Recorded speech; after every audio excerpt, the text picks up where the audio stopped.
I'm your host, Jason Tartick, and welcome to Trading Secrets. We talk all things money on this podcast, and we're teaching all the stuff we just weren't taught in the classroom.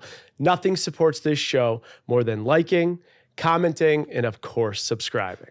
Welcome back to another episode of Trading Secrets. Today we are joined by Remi Bader, content creator. Oh, I'm still going, girl. Don't you stop. This is a long resume. You got content creator, entrepreneur, and one of the most authentic and impactful voices in fashion. From her viral, realistic hauls that changed how millions think about clothing, to launching her own size-inclusive fashion line edited by Remi Bader at Sam's Club. She has proven the power of authenticity and advocacy.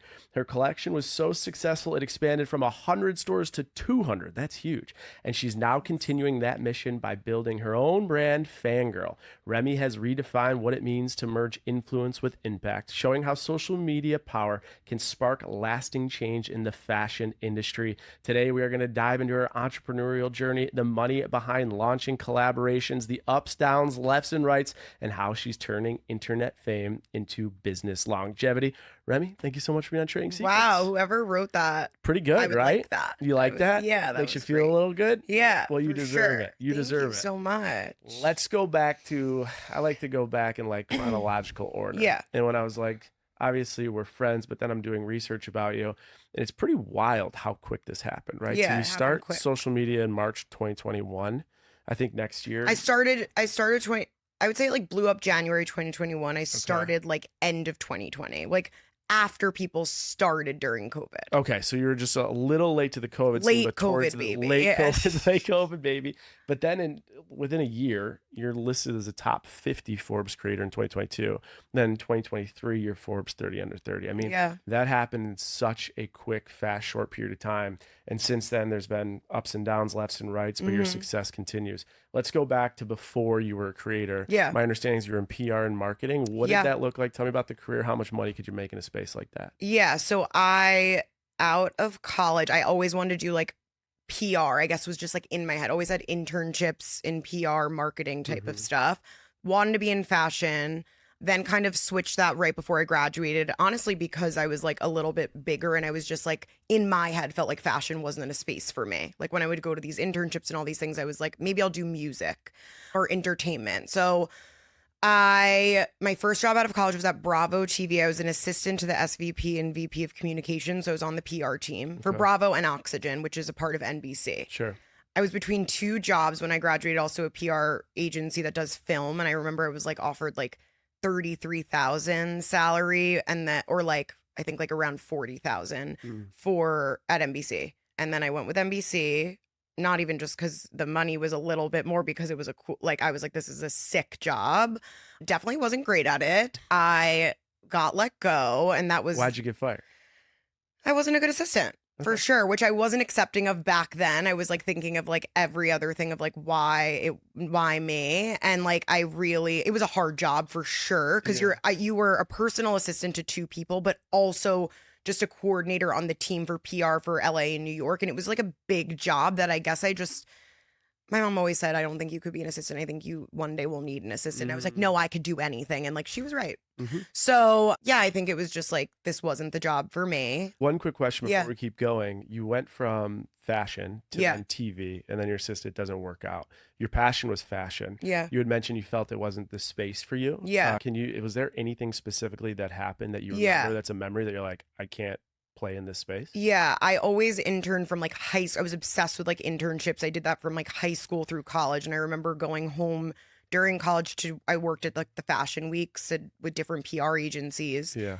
And I remember being in that room for one of the fashion shows and like looking around the room and being like, oh, no one looks like me. Like no one's curvier here, whether they were a model or just worked there. And that's not true, but it's like that day it was. That was your reality. Yeah. And I was like, oh wow, like I just don't think I belong here, and I don't see, and after years of doing internships and like kind of somewhat seeing that at a lot of the places, but that's really I actually remember like that moment looking around the room being like, I can't do fashion, like it's not the place for me.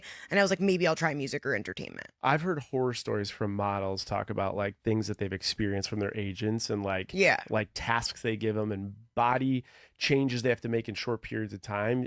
I know you said you felt that way. Did anyone communicate anything like that? No, not in the PR world and like being an intern. Okay. No, it was just literally looking at my surroundings of what I saw. Interesting. We'll get to where you are today, but when you look at what you've done, Forbes 30 under 30, aligned with fashion, having your own line in over 200 stores now in a space that you felt you couldn't belong because of your size. Like, what would Remi today tell that girl then? Oh, it's insane. I remember literally looking at Forbes 30 under 30, like crying when I was so unhappy with my job when I was an assistant. Yeah. And literally just being like, I just like I would die. Like that when I got Forbes 30 under 30, I think that was actually one of the biggest moments for me ever, because that was so full circle. I thought maybe one day, like imagine I was in there as like a head of PR for something, not thinking that it would be for what I did, because that was just not a thing even. But it was just like very surreal. And I couldn't have even told myself like what it would be, because like TikTok didn't exist. Like none of this. It was just, when I got let go from Bravo, I worked at Jay-Z's company Tidal, and I was doing partnership marketing there, and I got let go for COVID. So I actually loved that job. It was like there was things I didn't like to it, but I like finally started enjoying my job, and then got let go again. So I thought I was just, even though that was for a reason, I was like, oh wow, like I am not going to be successful like I thought I was. Something is literally wrong with me. I mean, getting let go twice is going to hurt your confidence and all of that. So yeah, I definitely didn't think that it was going to go the way it did now. It's crazy to think like, one, you thought you wouldn't be in an industry that you should be in, then you're in it and you're killing it, and then you get fired back to back. So at this point, like early in your career, you're like, shit, I'm screwed. Where am I going to go? What's it going to look like? I do want to go back to that question though, because I know you said you couldn't believe it, but if that Remi was right here in front of you, the one that stood in that room during Fashion Week and looked around and says, no one looks like me, I can't make it in this space, even though I'm passionate about it, what advice would you give her like right now for career perspective? And I ask it because there are people listening to this right now that are that version of what Remi was. Yeah. And I'm curious what you'd say to her. I really do think it's like, you have to like go for what you even like think would not be imaginable. Because for me, like I know some people believe in the manifesting. I think it's two things. I think manifesting, also people are like, I manifested this. That comes with a lot of effort too.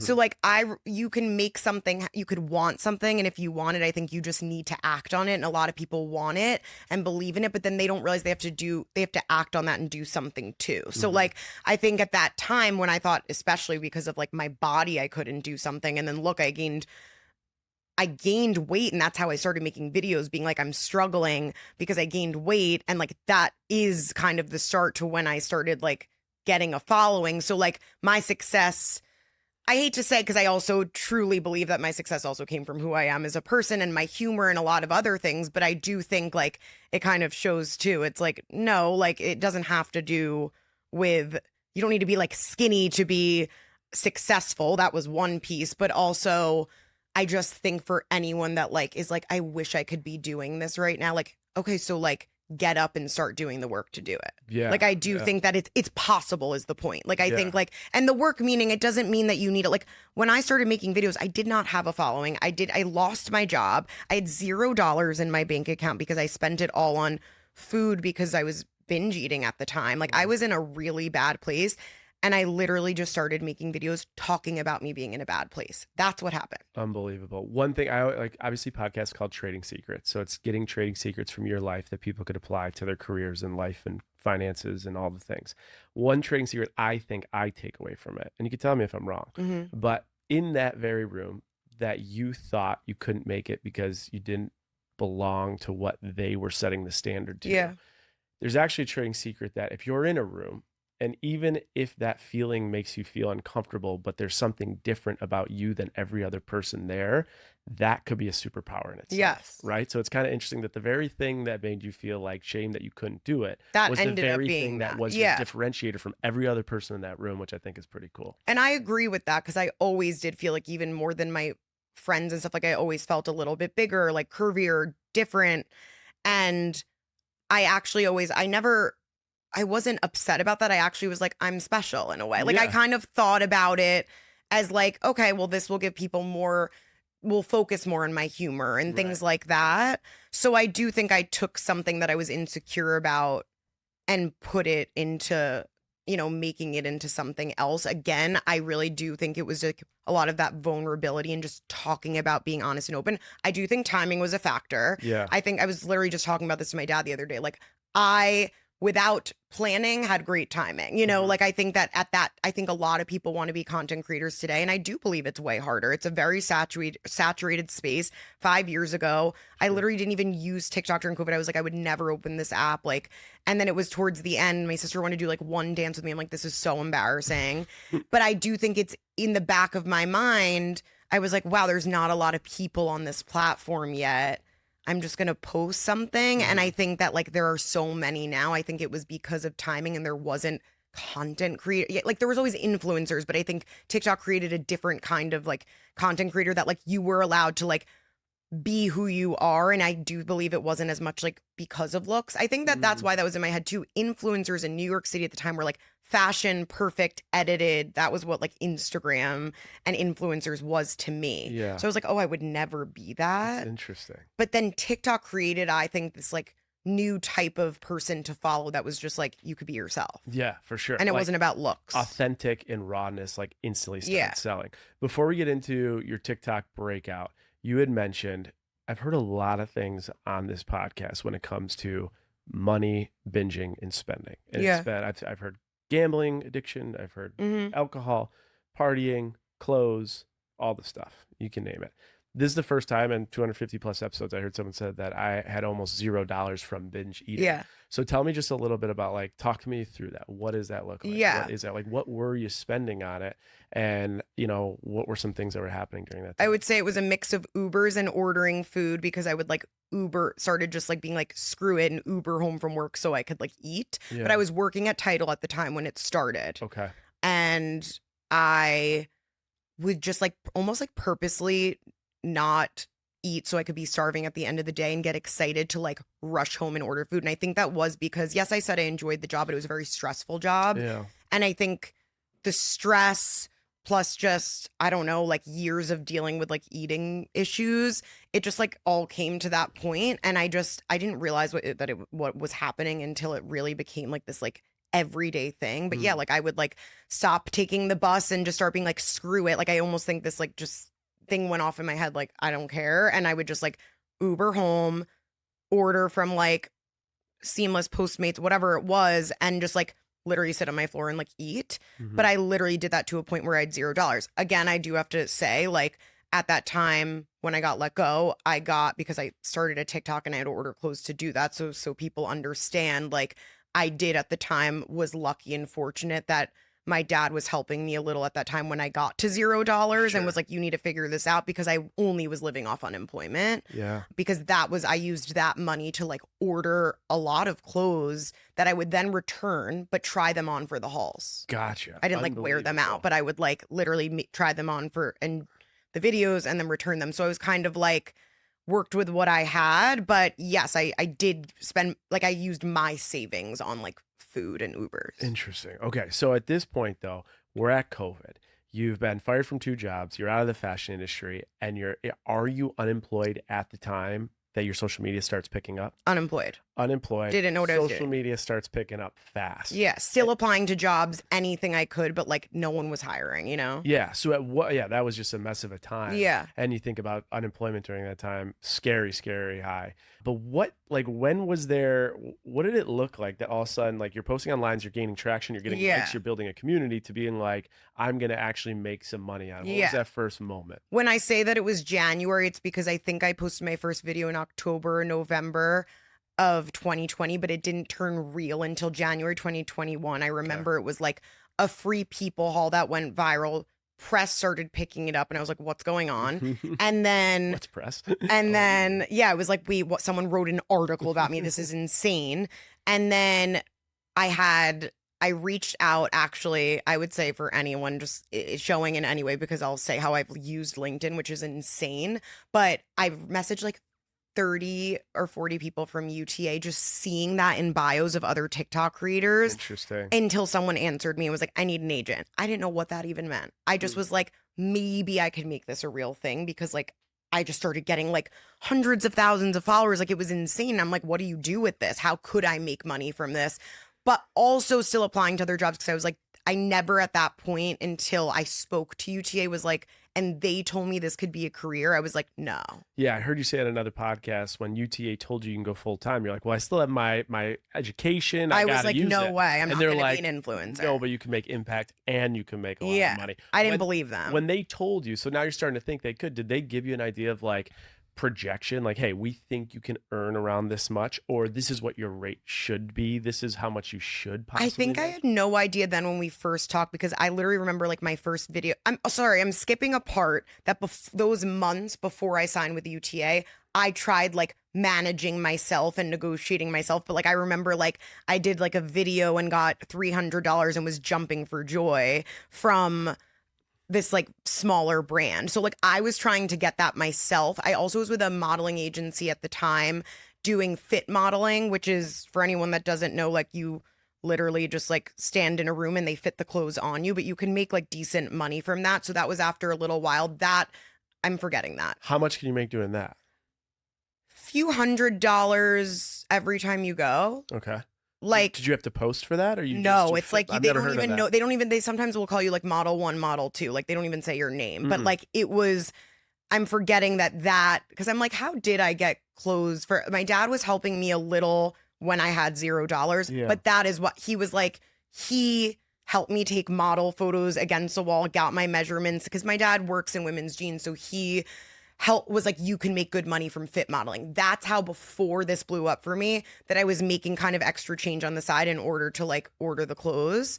Sorry, I got off track there, but I don't want to skip any parts of my journey. So then what was your question? Well, we were talking about like, when did it become a real business for you? And you mentioned that you made $300 off your first small brand. Then you're making a couple hundred off these modeling fits. And then, but it wasn't until, it was probably just like, I don't remember exactly, but probably my first deal with UTA. I don't remember I wish I did at the time. Let's say maybe it was like, I think took it from like, they were like, you can make 15K or something for this amount of videos. And I was like, no, there's like no freaking way. Because just a year ago when you're employed, you were making how much?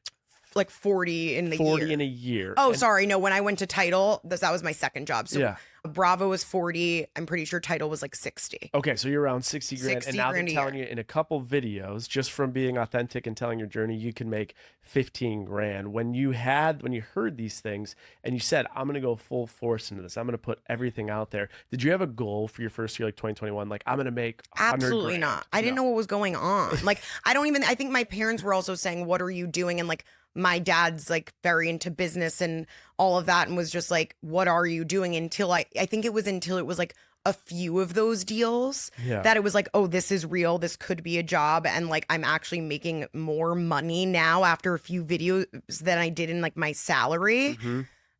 But no, there wasn't like a goal, because I was just like, what's going on? It happened so fast. And I was like, I've never seen this money before. Crazy. Yeah. So 2021 hits, you're flying, you're making 60 grand, then unemployed. When you think about 2021, you look back at that revenue year, how substantially greater was that year in social media versus what you were doing for 60 grand a year?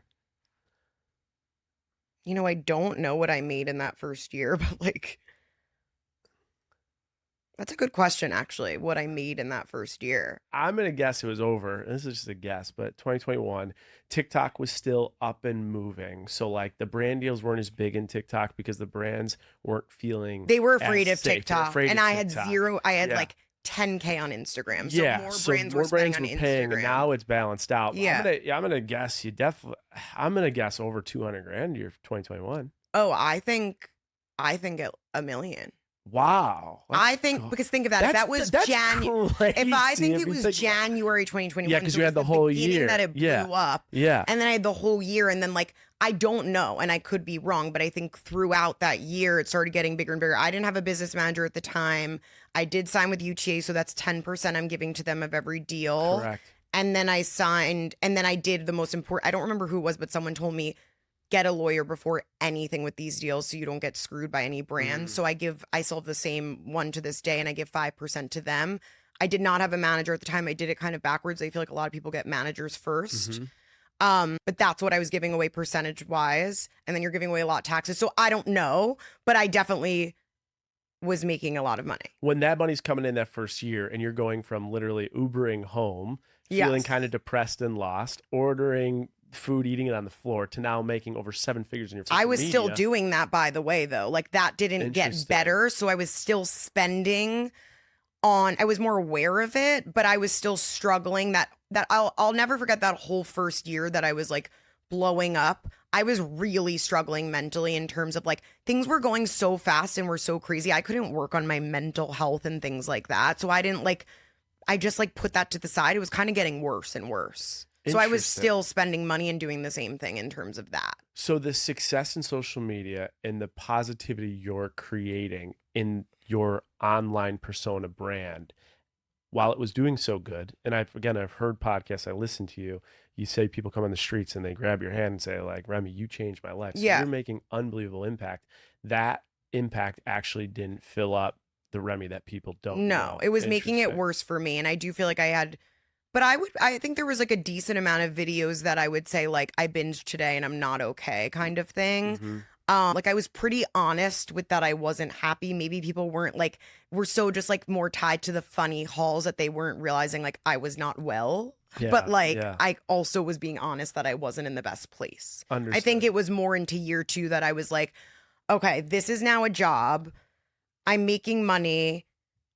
I don't need to say like, maybe it was like 2.5 years. I don't remember when it was, but there was there was a point when I was like, I have to take care of myself now, and like now use this money towards like also therapy and doing things for myself, because I can't like live this way, and the success doesn't matter unless like I feel good. Interesting. 2022, you got 2021 at the back. Life has changed dramatically for you in 1 year. You have an agent now. Let's say we're projecting around $1 million plus in revenue. Yes. You're hitting PR. People are talking about you. That's the definition of 180. Probably. Yeah. And I would say much faster than even some of these big reality stars that come off, because it takes them a while to even start earning money. You do it that quick. You go into 2022. When you look into the year, what's your new projection? What are you trying to make financially? What are you trying to achieve professionally?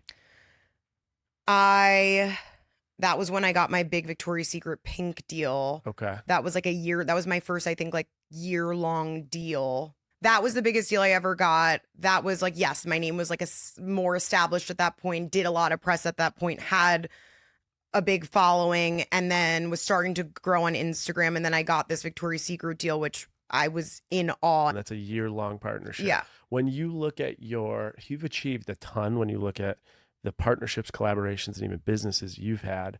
But when you look at like let's call it your Grammy of deals, would you say that's like one of your Grammys? That was my biggest, because then they re-signed me for the next year, and I was just like, how is this even happening? So I know it sounds like you don't understand how fast this went, that I still was like, what is going on? But like at that point, it was like my parents making me realize, like, because they were just like, there is no way that this is happening. Like they didn't even understand. So I didn't understand what was happening either. I know I was definitely spending in terms of buying the clothes for the hauls and, like I said, food and like Ubers. Of course, yeah. But I never was like, oh, I'm making this money, I'm going to go out and buy like designer things and this and this. Like I was like, right away, my dad was in my ear, like, get someone to help you with your money. Like you need to put this into savings. Like it was very quick to being like, do not be dumb.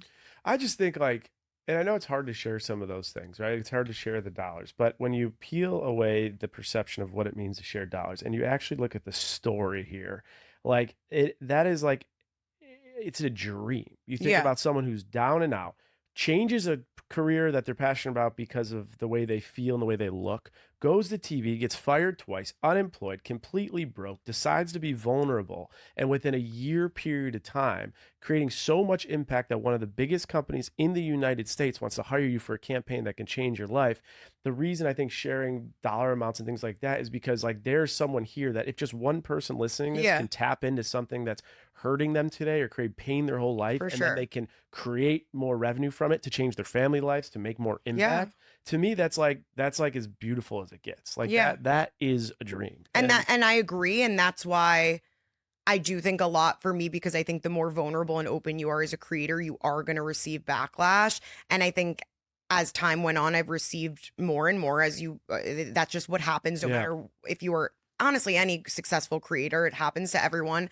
And that's why when the worst noise. Yeah. Right? Like we all want positive noise, but you need noise. And I think that every time I get upset about that, I do remind myself like what has happened for me and like how amazing it is. And I do like, no, I wouldn't want another job. It makes me realize like, no, I'm saying I was happy at Title. Like, was I really happy? No, I wanted something more for myself, but I never knew that that was like possible.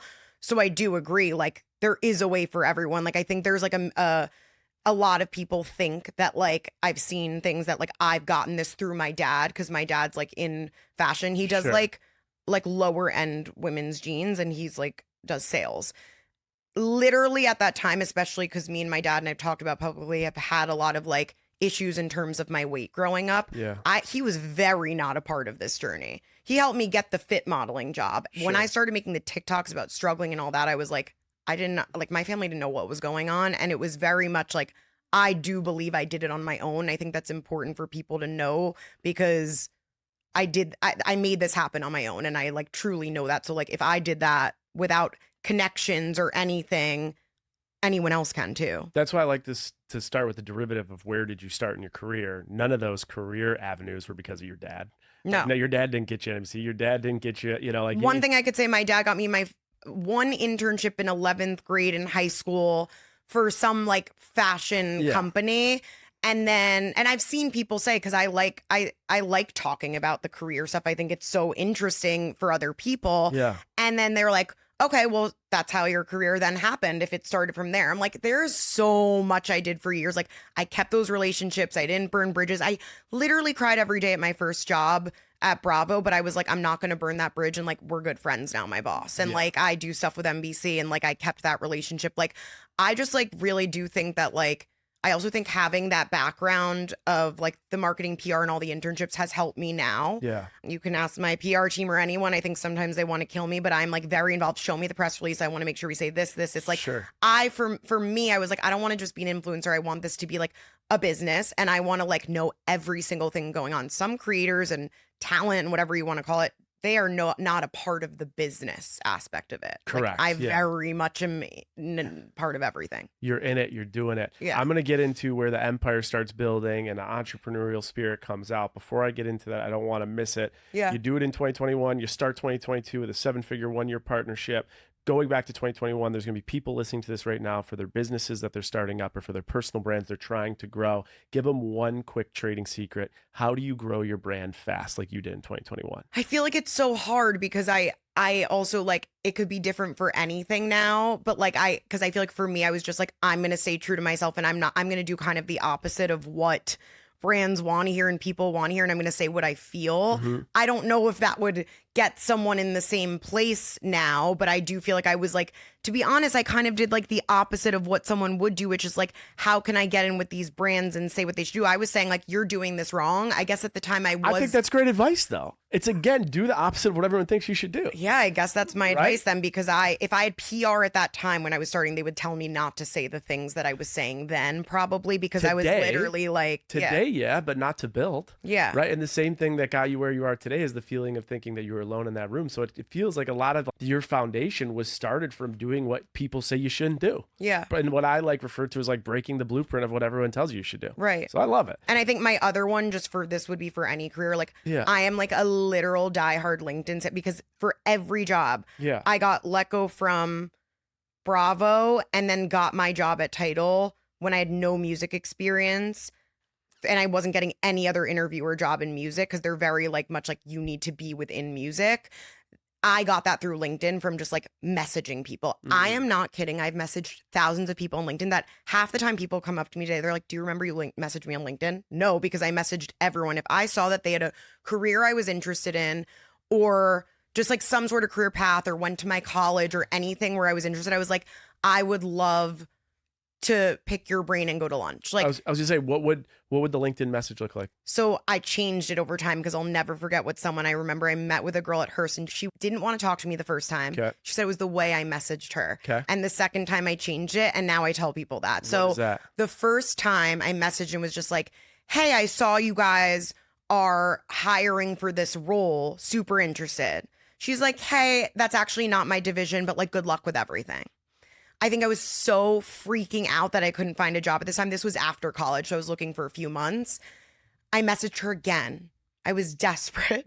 And I literally like wrote a whole thing, and I think it was from the heart, and kind of just said like, hey, I would love to hear about your career path. It's so interesting to me.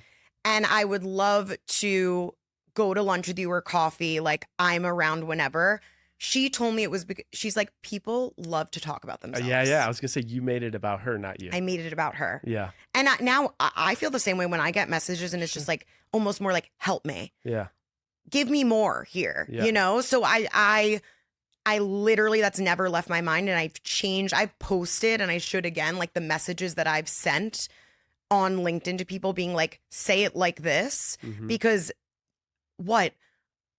hundreds of people won't answer, but like, even if you get one response, that got me my job at Title. And then look, no one messages. Everyone thinks it's the craziest thing that I message agents on LinkedIn to find someone, and they all ignored me except for one who is still my agent today. That's unbelievable. So I like, love it. I'm a big LinkedIn girl. You want it, go get it. Yeah. And maybe do it different than what everyone's doing. Let's get into 2022, 2023. Now you got some steam behind you. You're becoming very popular in space. You're building a community, and you're very involved with the business. You land the 7-figure deal, so you're starting January 1, 2022 with a lot of foreseeable cash inflow. Talk to me about your business planning. How are you building the empire? What does it look like? What are your new financial goals? What are your dreams at this point? I'm pretty sure 2022, but I can check, was when I also started Remi X Revolve, which was Revolve's first plus size line. Right. That went up to a 4X. It wasn't just plus size, extra small to 4X. And that was literally from a video of me being like, in a nice way, Revolve, you could do better. And then like they reached out the next day. So that I did for 2 seasons also. But like, so that's what I mean. What's like 2 seasons mean? 2 drops. So like a fall and a spring, I'm pretty sure. And that was all in the year 2022. Yes. And at that time, got Victoria's Secret. I remember, I'm pretty sure I got like a 6-month Amazon deal. Real quick, on the Revolve deal, Yeah. you get paid. I'm going to guess it's not 7 figures, but it's 6 figures. In deals like that. It was not, by the way. It was not 6 figures? No. Oh, less than that. Okay, interesting. I felt like that was more of a brand. Like I learned that during that time, that there was some partnerships. It's like, for the idea of like, that was like, oh my God, I can make this brand that was never inclusive more inclusive. And it wasn't as much about the money for me. And I was like, I'm doing this. So that you're thinking business wise, this is going to help my brand in the space I'm trying to make impact. Yes. That was always number one for me, by the way. It wasn't money. Like I cared so much about the brand, how this can last, and like what it'll do for me. And like, I have said no to a lot of huge deals and yes to a lot of smaller deals. And then you're also becoming an industry leader in size inclusivity with one of the biggest brands that Gen Z and millennials are using. So I was doing a lot of like, I would go into it wasn't just like doing shoots for them, like with Victoria's Secret. Like I would go into their office, they'd fly people in from like their offices from like, I don't know, in Ohio or wherever they are. And I would like literally be like, do this for size inclusivity, do this, talk about it. So like that was a year-long like job. Like I liked it because it felt more like a job to me. Like I was like, oh, like I'm also like going into their office and doing things. So I was doing that. I remember I got like a 6-month Amazon deal. I had a bunch of other smaller brand deals that weren't small, but like, I mean, more one-off. So you can have like a 6-month deal, a year deal, a 5-year deal, which I've never had, or you can do like literally like a one-off TikTok or Instagram or whatever and like never work with them again. Okay. So I was doing a bunch of those that I actually had to start saying no to some because it was just so overwhelming that I was like, I mean, like at that time I was like still popping off and like it was a lot, and I still did not have a manager at that time. I had my agents and my attorney helping me, and then also just making more on the side LTK and using like, what is it called, like affiliate platforms like that. Like I was making a few $1,000s sometimes from one haul, one video I'd post to posting 5 dresses. If I posted that, I'd make a few $1,000s just from my followers buying through my link. Through the commission. Yeah. And that would be considered affiliate marketing then? Yes. And that would go like right to me. Like that wasn't through UTA or anything. Interesting. Okay. So now you're looking at 2022. 2020, less than 65 grand total. 2021, about $1 million. We're just guessing. 2022, how much did we grow, you think, if you had to guess? I mean, I'm thinking like probably from that, like gross, like without taking taxes, giving to agents and everything, like around 3 million. Fucking in a 2-year period. That is so cool. I love it. It's amazing. You now have this momentum and you get listed in 2023 as Forbes 30 under 30. Huge. Yes. Huge That was like accomplishment. definitely top 3 moments for me ever. Yeah. So you obviously read it, you see it. Did you have any idea at all that it was coming? No, I definitely went to my team like constantly like, I want this so bad. But I hate when people say online that you could pay your way. I was going to ask you that. If you can, I don't know about it. Got it. I would not have cried and made it such a big deal if I paid my way to get that. Yeah. I wanted it. I'm pretty sure you can like your team, right? You guys can nominate or like we've applied for right. it. Okay. Yeah. So you apply. I was like, I want this so bad, but like, no, you do not pay for it. Yeah. And yeah, my team would like give me the application and then it's just like, think of how many people apply for that. Like but no, I don't even know if you guys knew before. No, but did you guys know like in advance I got it before I knew? Yeah, I found out that morning and was hysterically crying and freaking out. Unbelievable. I love it. And then talk to me about the business. Like, how does that impact your business from that point on? You know, that is a good question. Has it impacted my business? I don't know. Like in my mind, it was the first thing on your bio. Right. And I'm like, what? And I'm almost thinking like, maybe if I think the creator space is so interesting that I think if you had that and you had a business, you got that for like being the head of marketing or being, you know, like more in, what would I call that? I don't know, not a 9-to-5. Yeah, like had more of a 9-to-5 or your own business. Like maybe that would give you more credibility. I'm not saying it didn't for me. Maybe a brand did look at me and was like, oh, we're going to give her a brand deal because of this. But I feel like for the creator space, it's like all about like what that brand is looking at, your following, which I don't believe it is. Like I think it's more your engagement at the time or like so many other things. So I don't know the answer to that question. If like the Forbes 30 under 30 title, like has made brands want to work with me or not. Did you see from that point of receiving that designation, did you see an increase in brand activity, type of brands, like maybe luxury or rate? Not that I remember. Interesting. Okay, so relatively consistent. Because I was wondering too at that time, like, is this going to change things? But I felt like the deal flow was basically the same. I kind of felt the same. Okay. Thinking back. Gotcha. 2023, 2024, would you say years are comparative to 2022 or are things staying pretty stagnant? Are they increasing? Is your business changing much? I would say since I worked with Victoria's Secret the 2 years and then didn't, things are around the same in total from other brands, but I don't have that big, giant one deal because that was kind of what it was. Gotcha. Also, need to say Victoria's Secret Pink has a lot of, like when you work with these brands, there's exclusivity and like competitors and people you can't work with. So a lot of the people I was working with before I worked with them no longer would work with me after because it was like their main competitor and I still was kind of tied to them. Yeah, that's what's the interesting thing about this space. A lot of the times you pay for what you're delivering as far as videos, but you're also paying for exclusivity. Yeah, you're losing actually out on like other brands that will not, it's not even like just touch you during your partnership, like actually might not go near you for a while after because like I still do stuff with Victoria's Secret Pink and Victoria's Secret and I loved the company as a whole. Were they doing the same in terms of inclusivity and did they end up actually expanding their sizes that like I did the work with them on? No, they decided not to. So I think for me as a size consultant, we decided that I wasn't going to do that anymore, but I still will work with them on like other things. But that stopped. And that was the same with Revolve. I feel like they, as the world did, I think, and why I said timing was so important, size inclusivity was very big from 2020, which is so sad that it's a trend. Sure. It shouldn't be. Yeah. But from 2020 to around 2023, things started changing. And I do think that is what changed deals for me. Okay. Like, I think that is what started changing when like brands started pulling their plus sizes and stuff. And a lot of my partnerships were about plus size. At the same time, I was gaining more and more weight and becoming a bigger size. So there was less brands on and on for me to work with. Interesting. Well, I think that's a good transition when we're talking about deals and brands. I mentioned the intro edited by Remi Bader now in 200 stores. Tell me, we've talked about Revolve, Victoria's Secret. What does a partnership like that look like from a business perspective? So that is the first thing I ever did with my dad. I finally was like, all right, after like I'm now established and I know in me that I did this on my own. Now, like, fine, I'll do something with you. Did you bring your dad in? Did he bring you in? He brought me in. Okay. Sam's Club is a client of his. Okay.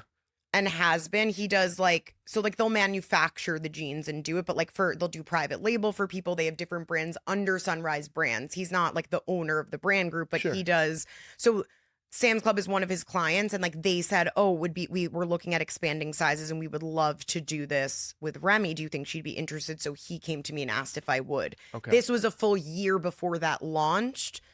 People were still some brands were dropping plus size, some were still adding. Obviously, some were still adding because they wanted to create this with me. And I was like, I don't know if we should do this together, Dad.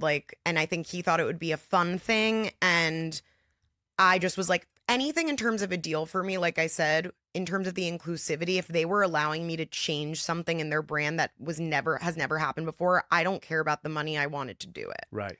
Not saying that wasn't good money, but I'm saying I was like, yes, I want to do this. Become an industry leader like you did with Revolve. Yeah. Right. So that makes sense. So tell me a little bit about the deal. How do you get percentage of what you sell? How do you go from 100 stores to 200 stores?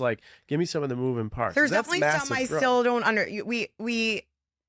any deal I do, I bring in UTA management, whatever, you have to. This was a little different just because it was with my dad, but it ended up getting a little complicated trying to do it without. And I love and trust my team and whatever that we ended up bringing them in. Got it. So they took 10% of it. They structured the whole deal because the deal was through my dad's company that he works at, not Sam's Club.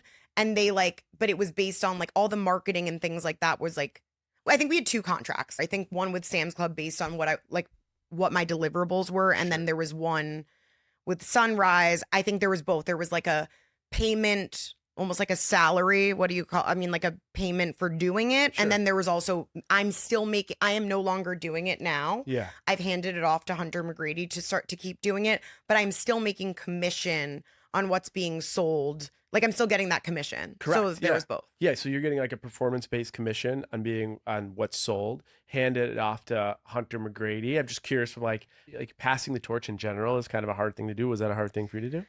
I chose to because I've talked about this publicly too, but me and my dad were just not getting along. I think I will say forever, I will never do business with family again. And that's just for me. Yeah. Some people do and it works well. I think it was just affecting our relationship in a not good way where I wanted to work on that relationship outside of work. We thought it would be fun. We had different ideas for it. He didn't realize how important some of the pieces of inclusivity were to me, where my dad very much understood, but he's very old school. He's been in the garment center for 40 years and things that were important to him weren't as important to me. And I just was and even when I went to Hunter and said I would look, cause I had, I was who would be good for this? They let me I also said listen, I'm going to make sure it's a great person to bring in. And she obviously cares about inclusivity and is great. She was I'm pretty sure the first plus size Sports Illustrated model. And I said, listen, this has nothing to do with my dad. It's me and my dad. You will love him. He's amazing to work with. That's kind of who Sam's would fly in and do the meetings with them. But you're working a lot actually with Sunrise too. Okay. She kind of took it over and did that with them and now works with my dad. And it's great. So I'm out of it now. Yeah. But it did due to it doing so well, actually in club more than online. Usually I've done these partnerships, it's online. Mm-hmm. It gets very complicated once there's a membership in the way. Because even though you could buy it online with a membership, without the membership, and there's an upcharge, people were very confused. Yeah. It actually did better in store and in club that they raised it to 200 stores, but that's for now. It's in 200 clubs for Hunter. Okay, cool. Yeah. It's cool to learn about some learning lessons on the side of maybe when you're doing business with family, you know, just cross your T's, dot your I's, maybe think through it a little better bit. not for and me. then also I think just the expansion, partnering with big companies can make a huge difference. If you guys are in a Sam's Club, definitely see if you could check it out. Now, going from like deal flow to just back to your brand is you. And with that has come this like massive trajectory from zero. You're at the pinnacle, you're at the height. Through the pinnacle, when all these things happen, there's always going to be pullback and there's going to be massive successes. It's just the nature of life. You go through the Sadie bariatric surgery, do something positive for yourself, and then you start to notice that there might be a ripple effect with your brand, which is now you. When you look back at some of the noise that was created, or maybe even the business impact, is there anything that maybe you would have done differently knowing what you know now? Yeah.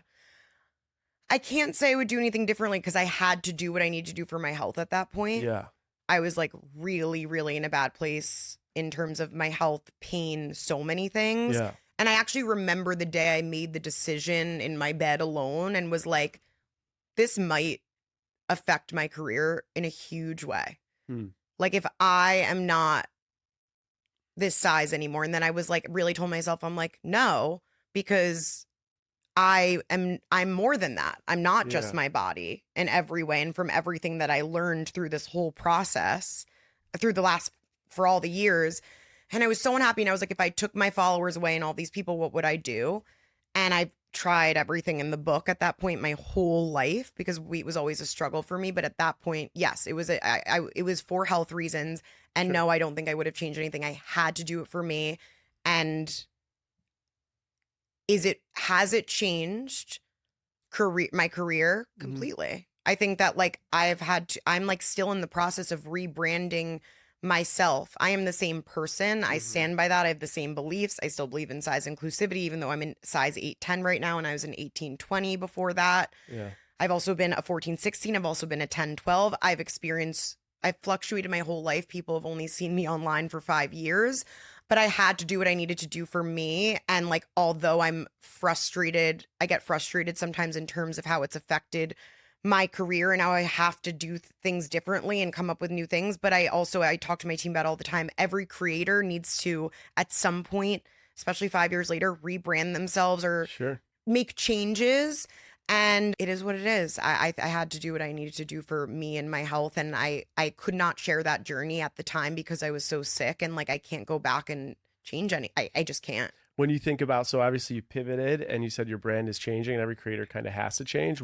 How would you define Remi Bader's business brand today? Well, can I ask you? Yeah. Like, what do you, like if someone were to like ask you like what you see me as like a brand, like what do you think? I like it. I mean, I know you said you had to pivot. I still see like a main pillar of your brand, size inclusivity, without a doubt.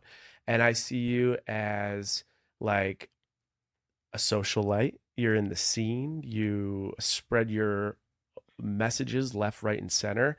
And you make, I think, positive impact through your authenticity, right? Whether it's your videos, like I saw one today when I was researching for this, you're single at 6 a.m. eating McDonald's. Like you're showing the reality behind what majority of us are doing in New York City, but not showing because we're embarrassed to do so. Yeah. So that's kind of like what I would brand your things, like doing it maybe not the way everyone's telling you should do it, but doing it your way. And I think that's how a majority of people live. So it's like massively relatable. Yeah. Well, thank you. And I do think that's when going back to it, it's like, I feel I'm relatable. I feel like I'm authentic. I feel like I was quieter for a while because I was letting all the noise get to me and other people. And like more lately, I'm just like, no, I want to go back to saying how I feel. And because I've changed in ways because I was 25 when I started and now I'm 30. So you should change, or that would be a little weird.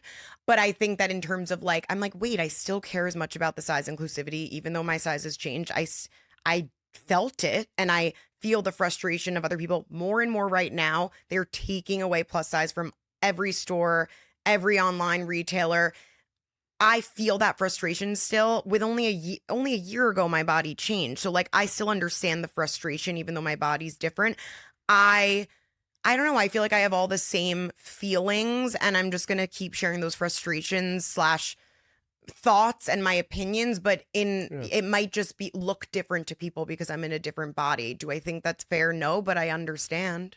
Yeah, and I think you've been an industry leader in the things that you've wanted to do since day one, like what we talked about with the Revolve collection. You were the first one to do that, right? And you went through this surgery, and it's the first time that I had seen anyone in the public eye have to acknowledge private surgery, right? Yeah. And in 5 years, 3 years, 2 years, maybe 10 years, whatever time period is, we might be looking back saying the exact same thing. There she was again. She was the industry leader in doing it and had to hear noise from it. But like, that's who you are, and that's what you've always been, is you. And that's why you're in this position today. So that I find interesting. One thing I wanted to ask about is because the worlds of professional, financial, and personal, I always find in some way, shape, or form do collide. We talked about in 2021, you go from 0 to making 7 figures, community loving, supporting you, but that wasn't filling you up. Like that actually, you had to work on your mental health. Yeah. I'm curious if like that positivity didn't create positivity for you in your mental health.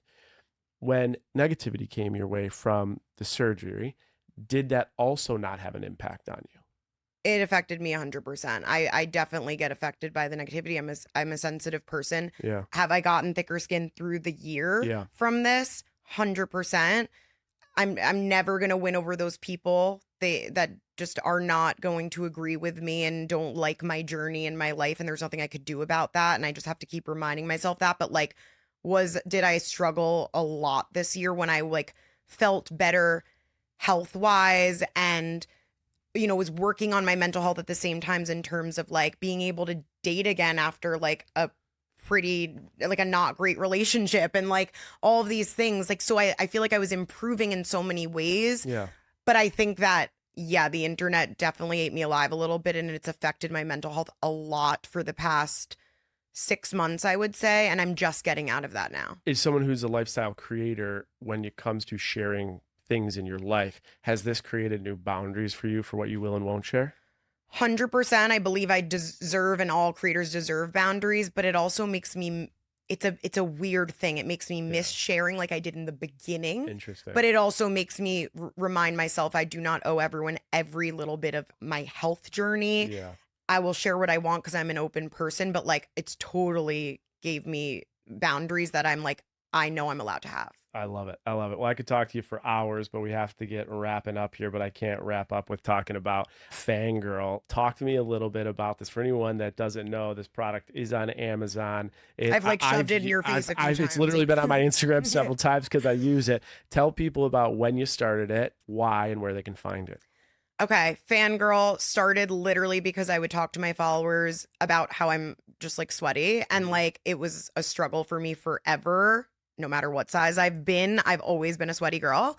And I started buying fans to take to red carpet events and all of these things from Amazon, random fans, when fans weren't a thing. Now you walk around and see people having fans. And I was like, I don't care if it's embarrassing. Like, I am dripping sweat. I'm going to bring this with me everywhere.